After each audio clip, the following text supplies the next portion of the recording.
Bakit? Ako din, actually, for me, I don't wanna go. I really feel, I'll be honest with you, but I don't wanna go out. Oo naman, kahit ako. Ayoko. Saturday. I don't wanna go home. It's too early kasi, di ba, now that we're discovered.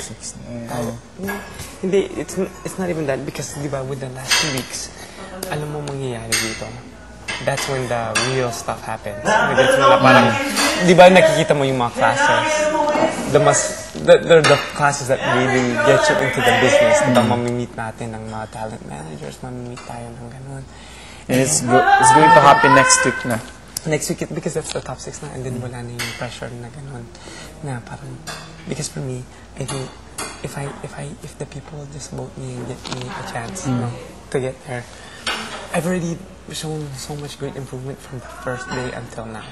Kaso lang, I haven't found, diba, they say I haven't found my voice 100%, but I'm finding it now. Like, it's more, even Mr. C, after yung exercise, pag-away goes, that was really good singer, your attack was good. Diba, bahira from Mr. You know, now that Mr. C is noticing these kind of things from me, parang it feels good. Huh? But then I know your situation too, that's why it's so nakakainis that you and I are in this stupid situation, being in the bottom, being the probes. Only one of us can. Good luck na lang talaga. Yun na lang bro, wala na ba? Kaya nga, ngayon, hindi ko naisip na probe ako. Inisip ko yun. Kasi hindi ko pa memorize yung lyrics ng You Can't Stop the Beat. Medyo nalilito pa ako sa last one. Oo. Yung inisip ko ngayon, dance yung ano pa. But it's not that, but no, kasi diba, you know one of us is going out Saturday. You or me. Pero huwag mo na isipin. Bro, kung mangyari man, let it be. Basta ako, sinabi ko na hindi ako mag-quit. Ayoko talaga mag-quit. Especially ngayon na ang layo na nananarating ko. Mag-quit pa ako. I don't want to let people down. I don't want my family down just because of one person letting me out. That's true. Majority wins. Even though na siya yung nagpalaki sa akin. Pero give me this chance. I want this chance. I want the support lang. Kahit konting support lang. Sa mama. Oo. Kasi sinabi rin ng dad ko. Kasi sabihin ko na. Kita naman ng dad ko dyan. Sabi niya, gawin mo anong gusto mo. Yun yung nakakaligaya sa'yo. Gawin mo. Remember, that was my advice to you din. Doon sa labas. Because our moms, di ba, like I told you, sa unang-una, ayaw ng mom ko talaga.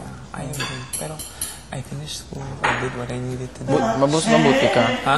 Mas mabuti ka. Actually, yun din yung gusto ng mom ko, mag-finish ako. Kasi tatakot siya. Baka, ang kinatatakutan niya kasi, paano yun kung hindi na siya makapagtrabaho? Paano pag napili? Paano pag na-aksidente? Paano pag nagkasakit siya?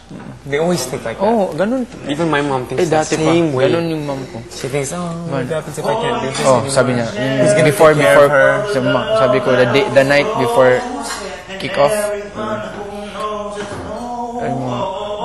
sabi ko, hindi ka sumusuporta sa akin. So, hindi naman. Wait, who was in your room? It was you, Jet, and Lambert. Hindi mo ako susuportan. Sabi niya, kasi nanonood siya palagi, American. Sabi niya, may nag-vote pa siya. May nag-vote pa siya. Kasi yung bet niya, gano'n. Then bakit He doesn't see me doing the same thing. Kasi natatakot siya, di ba? Baka daw mawalay ako sa kanya. Ganun yung mentality niya eh. Paano yun ba? Paglabas mo, baka wala na, busy ka na. Siyempre, may maghahanap na siya, may mga show ka na. Natatakot ako. Ganun siya. We eat hot dog.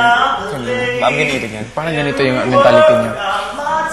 He's gonna be a mom until his job is over for me. Until I graduate. Parang ganun. Sabi niya, ito yung sabi niya sa akin. Pag nag-graduate ka, bahala ka na. Do whatever you want. Sabi niya. See, that's where I am now. Swerte ka. That's where I am now. But look, I'm already 24. Sabi niya, mom, sabi niya. Yung the night, sabi niya, actually, okay lang. Kahit anong gawin mo sa buhay mo. Sabi niya, wala akong pakialam. Kahit anong, do whatever you want. As long as natapos ka ng school and you don't rely on me anymore. I give you everything. You have a job. Kasi I only want the best for you na. Kasi sabi ko, gusto ko lang yung best for you. Ayoko kasi yung kapatid mo tapos ng pag-aaral tapos ikaw hindi ka napagtapos.